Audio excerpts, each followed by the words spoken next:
Okay, good evening, everybody. My name is Kevin, and I'm a concierge. Today, I'm coming here because I have 6 doubts, which I believe if I get the right answer, I'm ready to convert and accept to Islam.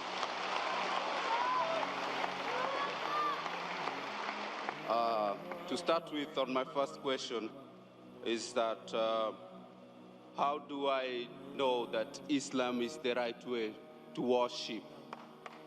And I will follow that question with the second question, which goes like, how do I know that the message I'm conveying is going to God?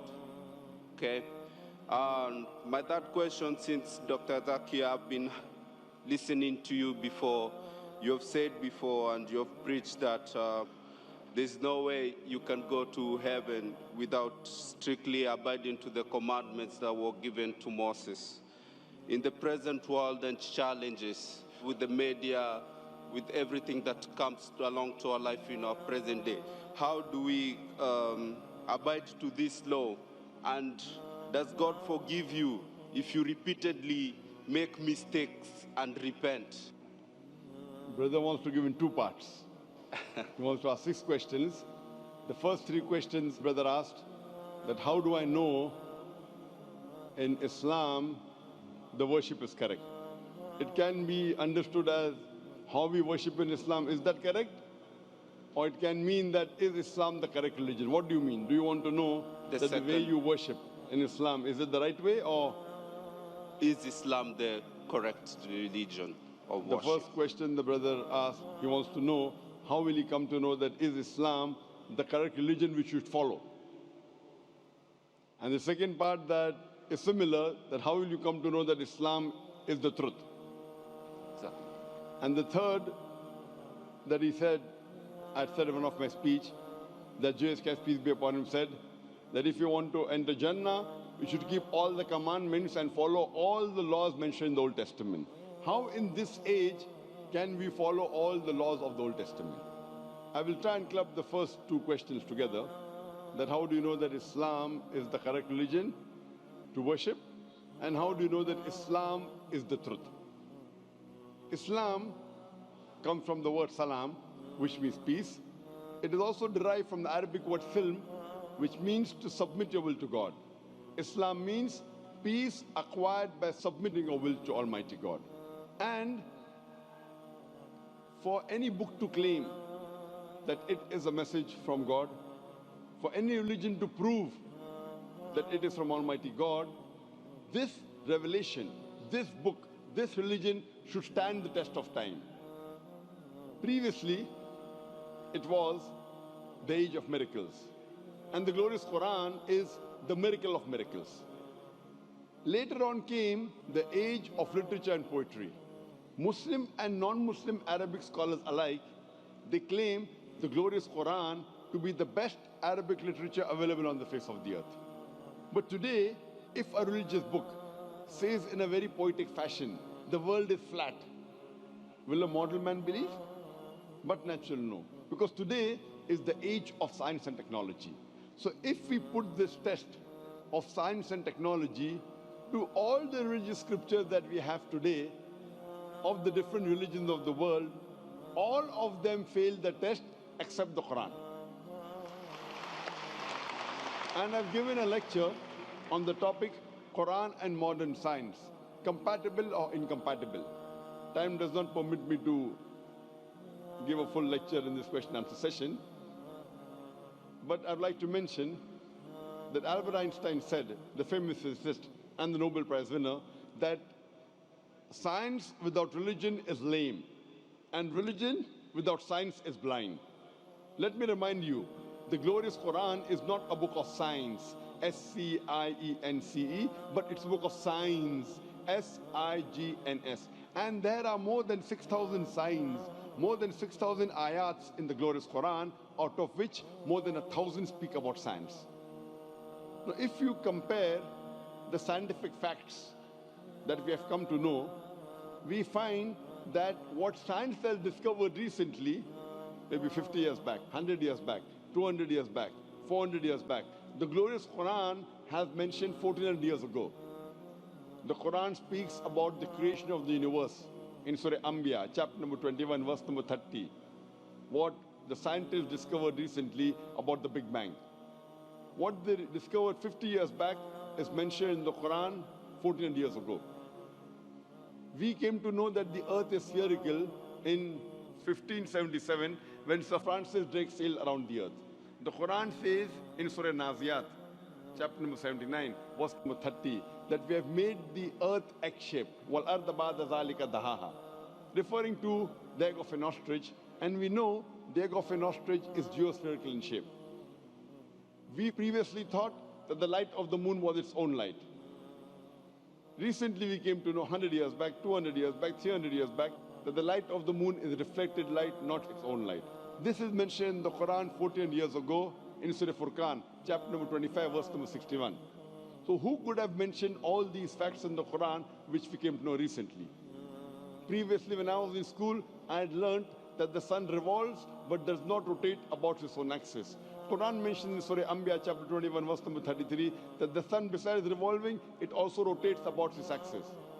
Today, science has come to know that besides the sun revolving, it even rotates about its axis, which is mentioned in the Quran 14 years ago. In this way, the Quran speaks about botany, about biology, about zoology, about embryology, about genetics, all which we came to know recently in science, 50 years back, 100 years back, 300 years back, 500 years back. So if we put this test of science today to all the religious scriptures, the only religious scripture that passes this test is the glorious Quran. Today, science hasn't advanced so much that it knows everything. So I tell the people that if you analyze the Quran, we come to know approximately 80% what the Quran speaks about science. Today, science has confirmed it is 100% correct. There may be about 20% which is ambiguous, neither right, neither wrong. So my logic says when 80% is 100% correct, the balance 20% inshallah will also be correct. So it is a logical belief. There is not a single verse in the Quran which has been disproved by scientific fact. There may be hypotheses which may not agree with the Quran, but there is not a single verse in the Quran which is disproved by any scientific fact. So based on this, if we put this test to any scripture, the only religion, the only scripture that passes this test is Islam and Quran. I started the question answer session by quoting a verse of the Quran from Surah Isra, chapter number 17, verse number 81, which says, وَقُلْ جَاءَ الْحَقُّ وَزَاقَ الْبَاطِلِ إِنَّ الْبَاطِلَ كَانَ زَهُوقًا. Say that truth has arrived and falsehood perishes. For falsehood is by its nature bound to perish. So if you put this test, the only religion that passes the test, the only truthful religion which is not corrupted, that's the reason William Moore said that the only religious scripture, he said 200 years back, being a critic of Islam, the only religious scripture that has not been altered and has maintained its pure form for 1200 years, it is the glorious Quran.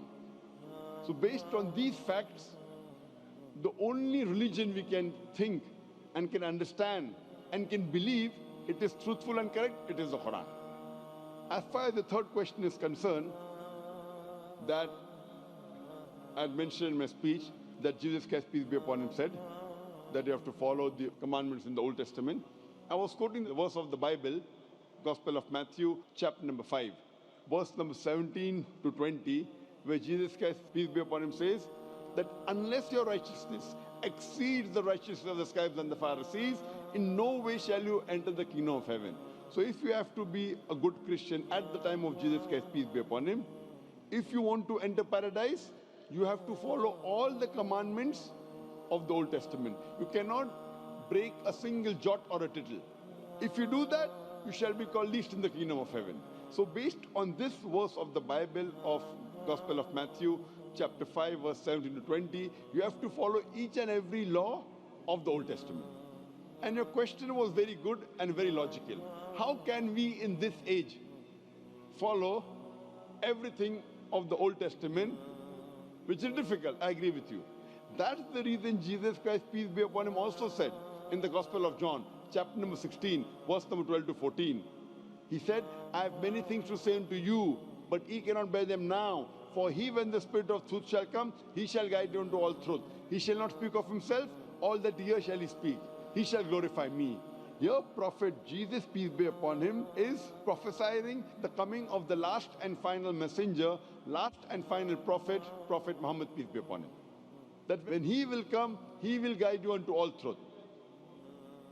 That means Jesus Christ, peace be upon him, knew that everything what is mentioned in the Bible cannot be followed later on, maybe a few centuries later.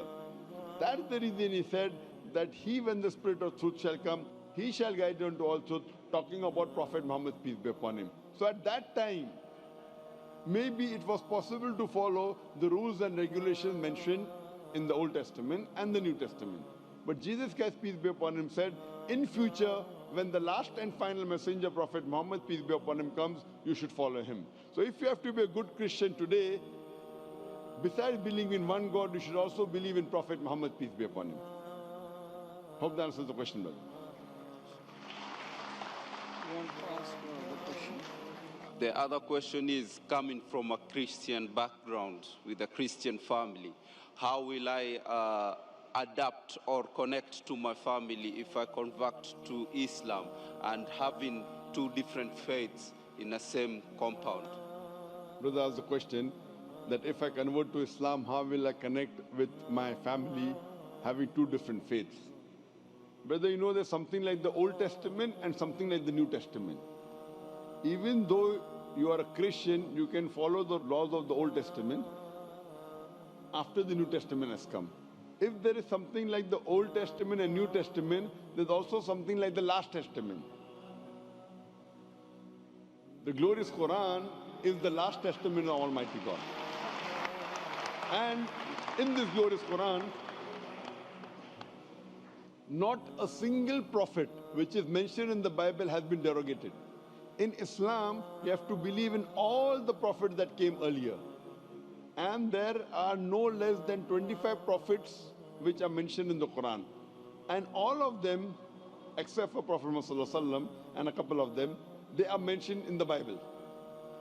So, we have to respect all the prophets of Almighty God. And our beloved Prophet Muhammad ﷺ said that Almighty God has sent 124,000 messengers on the face of the earth. So if you become a Muslim, you do not have to disrespect any of the prophets mentioned in the Bible. In fact, you will have to tell them, I am following 100% what Jesus Christ, peace be upon him, said. What the other Christians are doing, they may be following 80%, maybe 90%, maybe 50%. You should tell them that Gospel of John chapter number 16, verse number 12 to 14 says, I have many things to say unto you, but ye cannot bear them now. For he, when the Spirit of truth shall come, he shall guide you into all truth. So I am following Jesus Christ, peace be upon him, much better than the other so-called Christians. So if you become a Muslim, you will be a better Christian than the Christians themselves. Hope that answers the question, brother. Yes. What's the fifth question? I just ran out of questions now. Fine, so all your questions answered. Yes, it has. Thank So you. now are you convinced about the religion of Islam? I'm convinced about the religion of Islam, and I'm ready to accept Islam. Do you believe that there is one God? I'm sorry? Do you believe that there is one God? I believe there is one God. Do you believe Jesus Christ, peace be upon him, is God? I believe Jesus Christ was the messenger of God. MashaAllah. Do you believe that Prophet Muhammad, peace be upon him, is the last and final messenger? I believe Prophet Muhammad was the last and final MashaAllah. messenger. Brother, is anyone forcing you to accept Islam? I'm ready to accept. Is anyone forcing you to accept Islam? Nobody's forcing me. Are you It's my doing out of your decision I'm free making will? from myself. Out of Yeah. your free will, out of your own conviction? Out of my own heart. Because forcing anyone into Islam is prohibited in our religion, and it is prohibited even by laws of most of the countries in the world. So you're doing it out of a free will, inshallah. I'm doing it out of free will. I will say in Arabic, and inshallah I can repeat it. Ashhadu Ashadu Allah Allah ilaha ilaha illallah illallah wa ashhadu وأشهد أن أن محمدا محمدا عبده عبده ورسوله. ورسوله. I bear witness. I bear witness. I bear witness I bear witness that that there is no God there is no God but Allah, but Allah, and and Muhammad Muhammad is is the messenger the messenger and servant of Allah. and servant of Allah. MashaAllah, you have become Muslim. And I pray to Allah subhanahu wa ta'ala that He guides you and He helps you to guide your family to come to the religion of peace. And I pray to Allah subhanahu wa ta'ala to give you the best in this world as well as in the next life. Alhamdulillah. Amen. Thank you, brother.